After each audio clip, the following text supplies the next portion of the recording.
Hi dear students, welcome you all to my Easy Chemistry platform YouTube classes.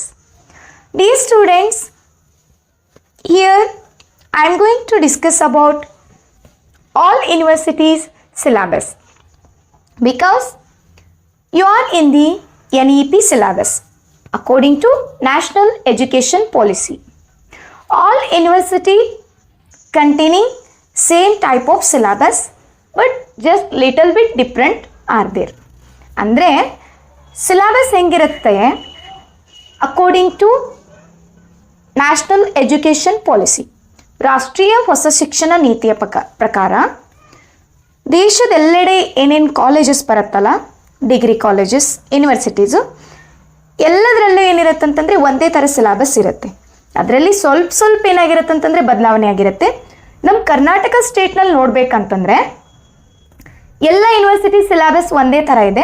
ಆದರೆ ಅದರಲ್ಲಿ ಸ್ವಲ್ಪ ಏನಾಗಿದೆ ಅಂತಂದರೆ, ಫಾರ್ ಎಕ್ಸಾಂಪಲ್ ಇವಾಗ ಕರ್ನಾಟಕ ಯೂನಿವರ್ಸಿಟಿಯವರು ಸೆಕೆಂಡ್ ಸೆಮಿಸ್ಟರ್ ಕಲಿಯುವಂಥ ಟಾಪಿಕನ್ನು RCU ಯೂನಿವರ್ಸಿಟಿಯವರು ಇವಾಗ ಕಲ್ತಿರ್ತಾರೆ, ಅಥವಾ ಮೈಸೂರು ಯೂನಿವರ್ಸಿಟಿಯವರು ಕಲಿಯುವಂಥ ಟಾಪಿಕನ್ನು KUD ಅವರು ಕಲ್ತಿರ್ತಾರೆ. ಅಂದರೆ ಜಸ್ಟ್ ಏನು ಮಾಡಿದ್ದಾರೆ ಅಂತಂದರೆ ಇಂಟರ್ಚೇಂಜ್ ಮಾಡಿದ್ದಾರೆ ಫಸ್ಟ್ ಸೆಮಿಸ್ಟರ್ ಮತ್ತು ಸೆಕೆಂಡ್ ಸೆಮಿಸ್ಟರ್. ಆದರೆ ಮೊದಲನೇ ವರ್ಷಕ್ಕೆ ಎಲ್ಲರಿಗೂ ಏನಿದೆ ಅಂತಂದರೆ ಒಂದೇ ಥರನಾಗಿರುವಂಥ ಸಿಲೆಬಸ್ ಇದೆ. ನಿಮಗೇನಾಗತ್ತಂತಂದರೆ ಇಲ್ಲಿ DSC 1 ಮತ್ತು DSC 2 ಅಂತ ಹೇಳಿ ಎರಡು ಸಬ್ಜೆಕ್ಟ್ ಬರುತ್ತೆ. DSC 1 ಅಂತಕ್ಕಂಥದ್ದು ನಿಮ್ಮ ಮೇಜರ್ ಸಬ್ಜೆಕ್ಟ್ ಆಗಿರುತ್ತೆ. DSC 2 ಅಂತಕ್ಕಂಥದ್ದು BSc 3rd ಇಯರ್ವರೆಗೂ ಅಷ್ಟೇ ಏನಾಗಿರುತ್ತೆ ಅಂತಂದರೆ ಮೇಜರ್ ಸಬ್ಜೆಕ್ಟ್ ಆಗಿರುತ್ತೆ. ಇಟ್ ಮೀನ್ಸ್ ಅದನ್ನು ಏನು ಮಾಡಿರ್ತೀರಾ ಅಂತಂದರೆ ಬೇರೆ ಡಿಪಾರ್ಟ್ಮೆಂಟಿಂದ ತೊಗೊಂಡಿರ್ತೀರ. ಹಿಯರ್ ಫಸ್ಟಿಗೆ ಏನು ಮಾಡೋಣ ಅಂತಂದರೆ, let's V see about here examination and evaluation pattern. Actually ನಿಮಗೆ ಥಿಯರಿ ಮಾರ್ಕ್ಸ್ ಬಂದುಬಿಟ್ಟು 100, ಅದರಲ್ಲಿ 60 ಮಾರ್ಕ್ಸ್ ಏನಂತಂದರೆ ರೈಟಿಂಗ್, 40 ಮಾರ್ಕ್ಸ್ ಏನಂತಂದರೆ ಇಂಟರ್ನಲ್. ಅಗೇನ್ ಇನ್ 50 ಮಾರ್ಕ್ಸ್ ಬಂದುಬಿಟ್ಟು ಪ್ರಾಕ್ಟಿಕಲ್, ಅದರಲ್ಲಿ 25 marks for internal means first exam practical exam, second 25 marks second practical exam. ಇಲ್ಲಿ ಮೊದಲಿಗೆ ಏನು ನೋಡೋಣ ಅಂತಂದರೆ theory question paper pattern.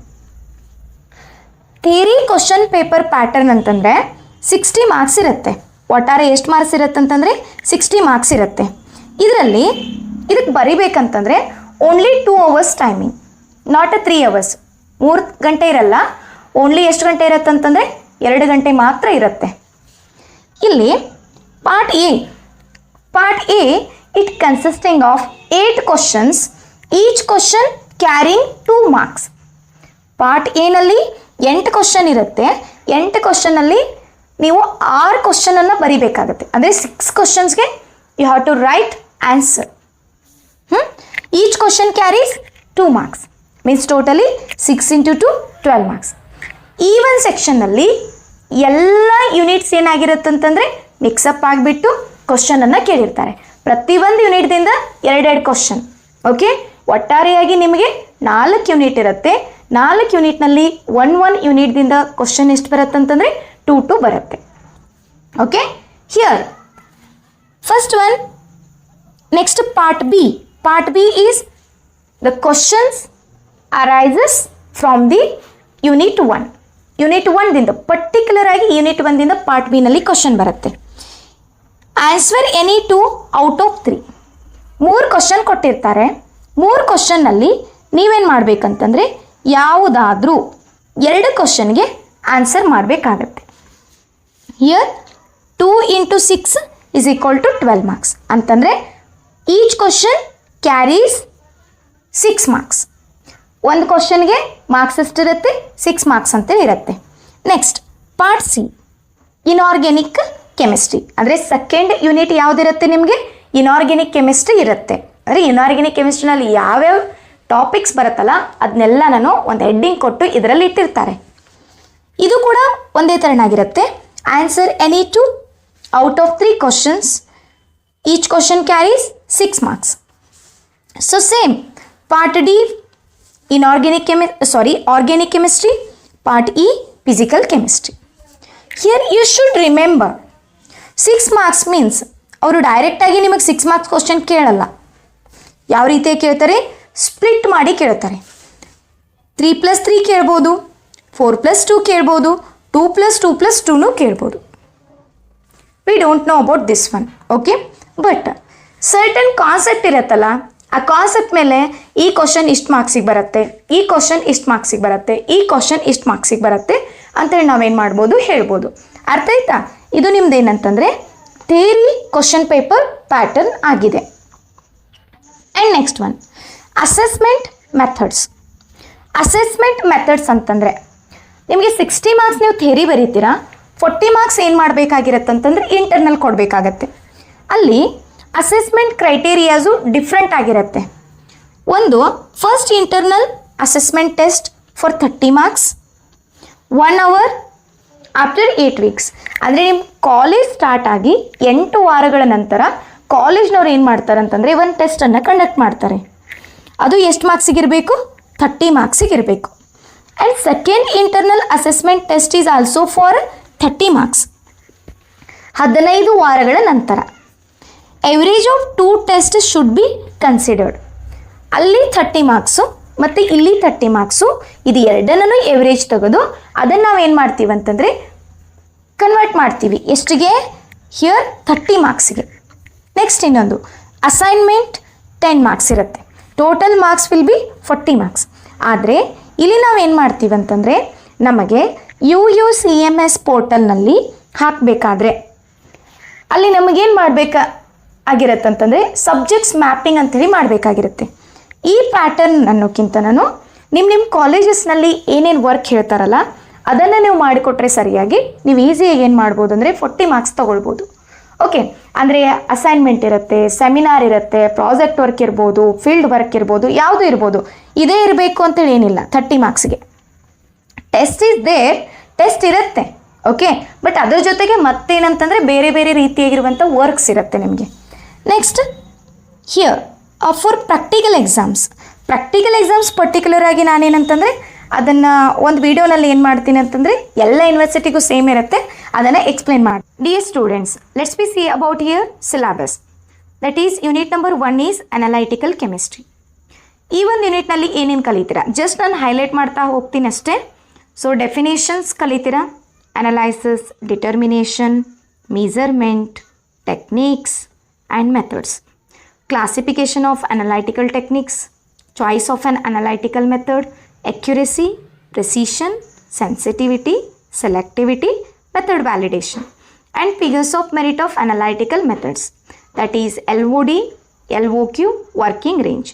After that one, errors and treatment of analytical data.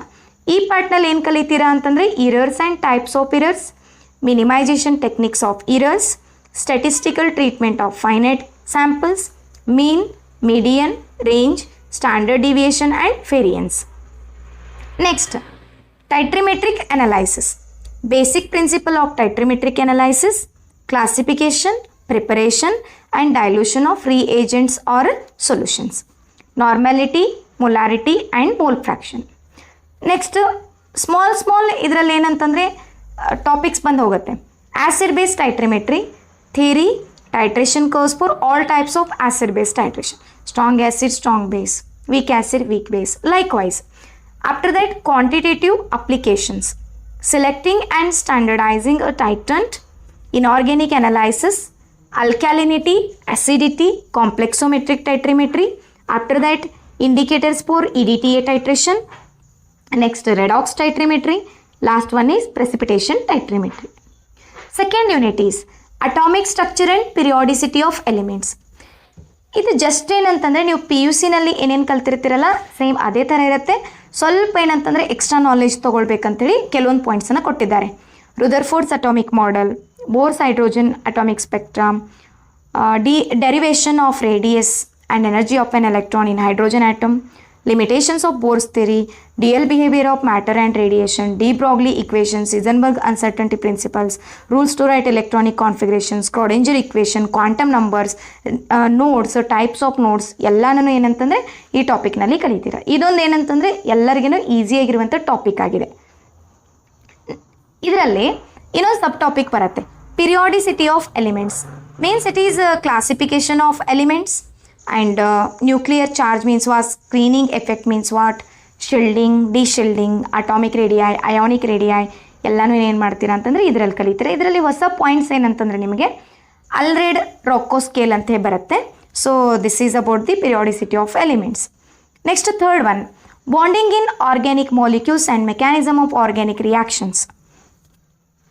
ಇಲ್ಲಿ ಎಲ್ಲ ಏನು ಬರುತ್ತೆ ಅಂತಂದರೆ classification and nomenclature of organic compounds, hybridization, shapes of organic molecules, influence of hybridization on bond properties, nature of bonding in organic molecules, formation of covalent bond, types of chemical bonding, localizer and delocalizer, conjugation and cross conjugation, concept of resonance, electronic displacements, inductive effect, electromeric effect, resonance, hyperconjugation, cross conjugation, etc.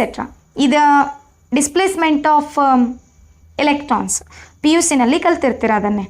Mechanisms of organic reactions, different types of ಮೆಕ್ಯಾನಿಸಮ್ಸನ್ನು ಏನು ಮಾಡ್ತೀರಾ ಅಂತಂದರೆ study ಮಾಡ್ತೀರಾ.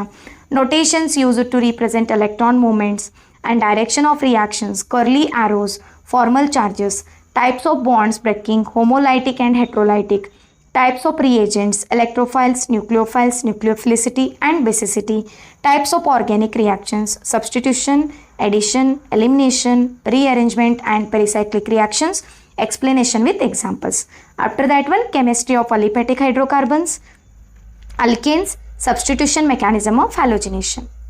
ಇದರಲ್ಲಿ ಮತ್ತೆ particular ಆಗಿ ಒಂದು concept ಬರುತ್ತೆ, carbon carbon pi bond. Here important concepts are the E1, E2, E1CB reactions, Sidzup as well as Hofmann elimination, free radical addition of HBr to propene, ozonolysis, Diels-Alder reaction, etc. After that one, mechanism of allylic and benzylic bromination and mechanism in propene. And here nucleophilic substitution reactions, that is SN1 as well as SN2 reactions, stereochemistry of SN1 and SN2 reactions, Friedel-Crafts reactions, electrophilic substitution reactions, activating and deactivating groups, orientation of influence, ortho-para ratio, aromatic nucleophilic substitution reaction, SNAR and benzene mechanism with suitable examples. Last unit is the gases and liquids. This is from the physical chemistry. Gaseous state, that is nothing but review of kinetic theory of gases. ಇದನ್ನು first P U ಸಿನಲ್ಲಿ states of ಮ್ಯಾಟರ್ದಿಂದ ಕಲ್ತಿರ್ತೀರ. Kinetic theory of gases, van der Waals equation of state, Boyle temperature, molecular velocity, Maxwell's-Boltzmann distribution law of molecular velocity and types of molecular velocity. And here we can say that relationship between RMS as well as average and most probable velocity and average kinetic energies. These are very important concepts. Totally ಹೇಳಬೇಕಂತಂದ್ರೆ ಈ ಒಂದು topic important ಮತ್ತು easy ಇದೆ. After that diameter, collision cross section, collision number and mean free path and coefficient of viscosity, calculation of sigma and n, variation of viscosity with temperature, and critical phenomenon, Andreev's isotherms of CO2, critical constants and their determination, relationship between critical constants and van der Waals equation, continuity of states, law of corresponding states, as well as numericals on this concept. ಇದರ ಮೇಲೆ ಏನು ಮಾಡಬೇಕಂದ್ರೆ ನ್ಯೂಮೆರಿಕಲ್ಸ್ ಮಾಡಬೇಕು. Here ಇಲ್ಲೇನಂತಂದರೆ ನಾವು this is nothing but ನೀಟ, ಅಂದರೆ common ಆಗಿ ನಿಮಗೆ ಹೇಳಿದ ತಕ್ಷಣ ಅದು ಅರ್ಥ ಆಗಲ್ಲ. ಇದು ನೀಟ ಅಂದರೆ ವಿಸ್ಕೋಸಿಟಿ ಫೈಂಡ್ ಔಟ್ ಮಾಡೋದಕ್ಕೆ ಏನು ಮಾಡ್ತೀವಿ, ಯೂಸ್ ಮಾಡ್ತೀವಿ ಇದನ್ನು. ನೆಕ್ಸ್ಟ್ ಇದೇ ಒಂದು ಯೂನಿಟ್ನಲ್ಲಿ ಏನು ಬರುತ್ತೆ ಅಂತಂದರೆ ಸಾಲಿಡ್ಸ್ ಬರುತ್ತೆ. ಸೆಕೆಂಡ್ ಪಿ ಯು ಸಿನಲ್ಲಿ ಕಲ್ತಿರ್ತೀರ ಇದನ್ನು. Forms of solids, unit cell, space lattice, anisotropy of crystals, size and shape of crystals, law of crystallography, law of constancy of interfacial angles, law of rational indices, law of symmetry, crystal systems, Bravais lattice types and identification of lattice planes, Miller indices and its calculation, Bragg's law and derivations, distribution of Nernst distribution law, statement, derivation, application.